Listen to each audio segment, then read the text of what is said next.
On a tous vécu un moment inexplicable. Regardez-vous toujours un peu derrière vous quand vous montez les escaliers? Avez-vous cette sensation de malaise quand vous entendez un bruit étrange en pleine nuit? Ce sentiment d'être observé dans l'obscurité? Vérifiez-vous toujours si la porte est fermée? On a tous vécu ces moments où l'inexplicable nous frappe de plein fouet. Et là tout d'un coup, l'adrénaline prend le dessus. Aujourd'hui on plonge dans 5 récits de 5 personnes différentes qui ont vécu des choses assez extraordinaires, qui font un peu frissonner. Je vous cache pas que maintenant je vais un peu regarder autour de moi et je pense que vous aussi. C'est des récits que j'ai trouvés sur le subreddit Québec. Alors je vous encourage à aller voir si vous voulez, par curiosité, il y a plein d'autres histoires comme ça, mais moi j'en ai sélectionné 5. Ils ont posé comme question à leur communauté, c'est quoi la chose la plus épeurante, traumatisante que vous avez vécue dans votre vie? Et toi, t'as déjà vécu quelque chose de troublant? Allez, prends un siège, éteins la lumière, et plonge avec moi dans le premier récit.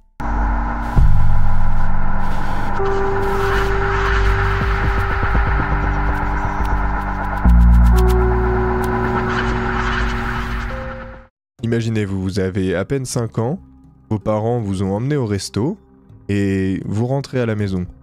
La porte est grande ouverte, et tout est explosé partout. Tous les placards sont ouverts. C'est ce que raconte ce premier internaute. Et il le raconte comme ça. Mes parents étaient paniqués.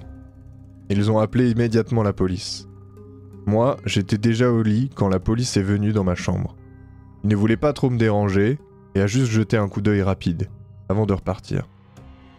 Mais après son départ, alors que je fixais la porte de mon placard, j'ai vu quelque chose qui m'a glacé le sang.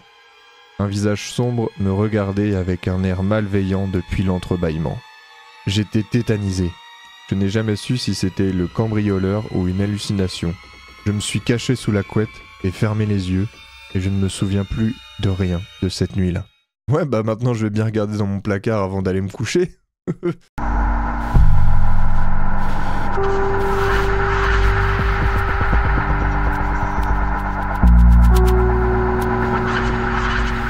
Dans le quartier où j'ai grandi, il y avait cette vieille maison. Tout le monde savait qu'elle était spéciale, presque maudite. Une mère monoparentale y emménageait avec ses 2 enfants.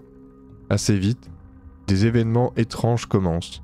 Les portes sont difficiles à ouvrir, comme si quelqu'un les retenait de l'autre côté. Elle entend un bébé pleurer la nuit alors qu'il n'y a aucun bébé dans la maison. Un soir, la police débarque en urgence. Et cette mère et ses enfants quittent la maison, laissant tout derrière eux. Wow. Quelques mois plus tard, avec des amis, on décide d'explorer cette maison.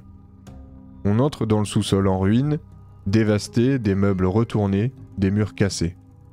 Alors qu'on montait l'escalier, l'un de mes amis défie le soi-disant démon. Et immédiatement, un bruit immense résonne en bas des escaliers. On s'est précipité hors de la maison, et je n'oublierai jamais cette course pour notre survie. Bien flippant. Vous avez déjà visité des maisons un peu abandonnées? Faites l'expérience, c'est vraiment pas mal.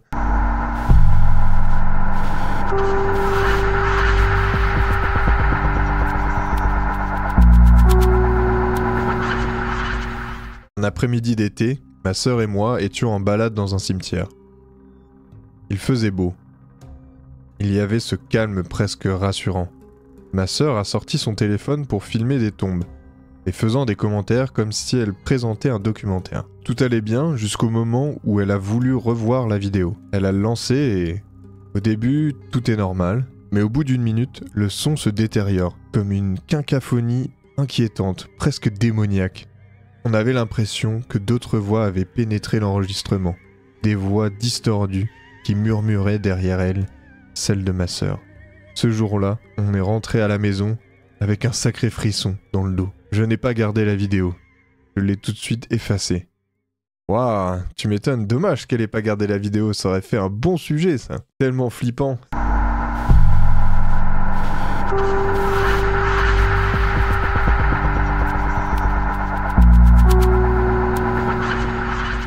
Moi et ma copine étions en camping, dans le Bas-Saint-Laurent. Isolés, au sommet d'une petite montagne. Je sais pas où c'est Bas-Saint-Laurent, je ferai ma recherche. Vers 21h, je m'endors, mais ma copine préfère lire. Quelques minutes plus tard, un bruit sourd secoue notre tente. Je me redresse, pensant qu'une branche est tombée. Mais aucun arbre n'était assez proche pour ça. On retourne se coucher, tentant de se calmer, Mais un autre bruit survient. Cette fois, sous la plateforme. On ressent même les vibrations. Soudain, des hurlements de coyotes éclatent dans le silence de la nuit. Tout proche, à quelques mètres. On reste figé dans la tente, écoutant chaque bruit terrifié. On s'attendait à un séjour tranquille et on s'est retrouvé face à quelque chose de bien plus inquiétant. Cette nuit-là, je n'ai pas dormi et je ne pense pas retourner camper de sitôt. Ouais, c'est mignon, celle-là elle est un peu plus mignonne. Des coyotes, je sais pas si c'est vraiment dangereux, mais bon, on est déjà à la 5e histoire. Celle-là je pense qu'elle va vous faire des cauchemars et acheter des quilles.